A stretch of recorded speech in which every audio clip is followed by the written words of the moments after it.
TV7 ಕನ್ನಡಕ್ಕೆ ಸ್ವಾಗತ. ಕಾವೇರಿ ನೀರು ತಮಿಳುನಾಡಿಗೆ ಬಿಡದಂತೆ ಕರವೇ ಕಾರ್ಯಕರ್ತರ ಆಗ್ರಹ. ರಾಜ್ಯದಲ್ಲಿ ಮಳೆ ಕೊರತೆಯಿಂದ ಜಲಾಶಯಗಳಲ್ಲಿ ನೀರಿನ ಸಂಗ್ರಹ ಗಣನೀಯವಾಗಿ ಕುಸಿದಿರುವ ಹಿನ್ನೆಲೆಯಲ್ಲಿ ತಮಿಳುನಾಡಿಗೆ ಕಾವೇರಿ ನೀರು ಹರಿಸುವ ನಿರ್ಧಾರವನ್ನು ಮರುಪರಿಶೀಲಿಸುವಂತೆ ಕರ್ನಾಟಕ ರಕ್ಷಣಾ ವೇದಿಕೆಯ ಪ್ರವೀಣ್ ಶೆಟ್ಟಿ ಬಳಗದ ಚಳ್ಳಕೆರೆ ತಾಲೂಕಾ ಅಧ್ಯಕ್ಷ ಮಂಜುನಾಥ ಬಳಗ ಆಗ್ರಹಿಸಿದೆ.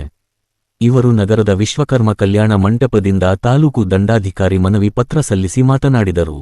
ರಾಜ್ಯದ ಹಲವು ಭಾಗಗಳಲ್ಲಿ ಕುಡಿಯುವ ನೀರಿನ ಸಮಸ್ಯೆ ಎದುರಾಗುವ ಸಾಧ್ಯತೆ ಇರುವುದರಿಂದ ಮೊದಲು ಕರ್ನಾಟಕದ ಜನರ ಕುಡಿಯುವ ನೀರಿನ ಅಗತ್ಯವನ್ನು ಪೂರೈಸಬೇಕು.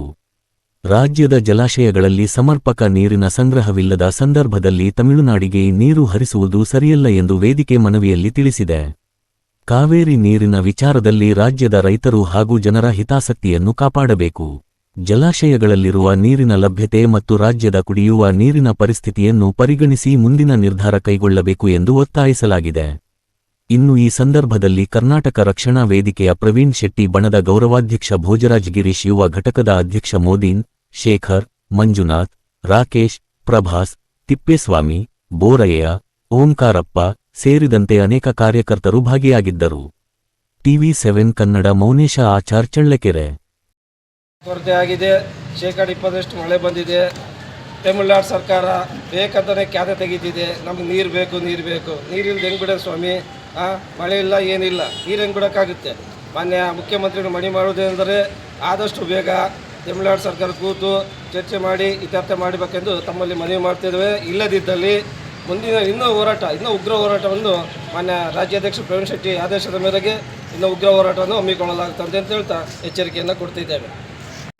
ನಮ್ಮ ನೀರು ನಮ್ಮ ಹಕ್ಕು, ಕಾವೇರಿ ನಮ್ಮದು. ಯಾವುದೇ ಕಾರಣಕ್ಕೂ ಹಲವಾರು ಬಾರಿ ಅದೇ ಈ ನಮ್ಮ ಒಂದು ಭಾಗದಲ್ಲಿ ಚಳ್ಳಕೆರೆ ಮೊಳಕಾಲ್ಮೂರು ಕ್ಷೇತ್ರದಲ್ಲಿ ಅದೇ ನೀರು ನಮ್ಮ ಕಡೆಗೆ ಯಾಕೆ ಒಂದು ವ್ಯವಸ್ಥೆ ಮಾಡಿದರೆ ನಮ್ಮ ಜನಗಳು, ಇಲ್ಲಿನ ಜನಗಳು, ರೈತರು ಇದ್ದಾರೆ. ಬರಗಾಲದಲ್ಲಿ ಭಾಳ ಇದಾಗಿದೆ. ಆ ಒಂದು ಕೊರತೆಯಲ್ಲಿದ್ದ ನಮ್ಮನ್ನು ಒಂದು ಸ್ವಲ್ಪ ಸರ್ಕಾರ ಗಮನದಲ್ಲಿ ಇಟ್ಕೊಂಡು ನಮ್ಮನ್ನು ಒಂದು ಸ್ವಲ್ಪ ಇದು ಮಾಡ್ಬೇಕಂತ ನಾನು ಕೇಳ್ಕೊತೀನಿ. ಇದು ಮೊದಲನೇ ಬಾರಿ ಅಲ್ಲ. ಕಾವೇರಿ ನೀರಿನ ಬಗ್ಗೆ ಹಲವಾರು ಬಾರಿ ಹೋರಾಟ ಮಾಡಿದ್ರು ಯಾವುದೇ ಒಂದು ಸರ್ಕಾರ ಬಂದ್ರೂ ಹಿಂದಿಂದನೂ ಅವ್ರ ಕಡೆಗೆ ಎಚ್ಚೆತ್ತುವಾಗಿ ಗಮನ ಕೊಟ್ಟಿದ್ದಾರೆ ಹೊರತು ನಮ್ಮ ಕರ್ನಾಟಕ ರಾಜ್ಯದ ಯಾವುದೇ ಒಂದು ಹಿತದೃಷ್ಟಿ ಇಟ್ಕೊಂಡು ಇದು ಮಾಡಿಲ್ಲ. ಇದ್ರ ಬಗ್ಗೆ ನಾವು ಮುಂದಿನ ದಿನದಲ್ಲಿ ಹೆಚ್ಚಿನದಾಗಿ ಉಗ್ರ ಹೋರಾಟವನ್ನು ಹಮ್ಮಿಕೊಳ್ಬೇಕು ಅಂತಂದು ನಿರ್ಧಾರ ಮಾಡಿದ್ವಿ.